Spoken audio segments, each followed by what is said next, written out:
বাংলাদেশের জনগণের সাথে যে অন্যায় আচরণ করেছে, যে জুলুম করেছে, আমরা বিনা শর্তে মাপ চাই। একটিবারের জন্য আমাদেরকে আপনারা ক্ষমতায় দিন। আমরা ভালো হয়ে গেছি, এখন দেশের জন্য ভালো কিছু করতে চাই।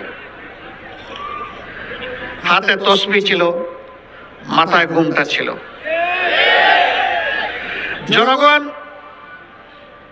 সহজ সরলভাবে ধারণা করেছিল তাদের মানসিকতার পরিবর্তন হয়েছে, কিন্তু না, যখনই তারা মসনদে বসলেন তারা আপন রূপে আত্মপ্রকাশ করলেন।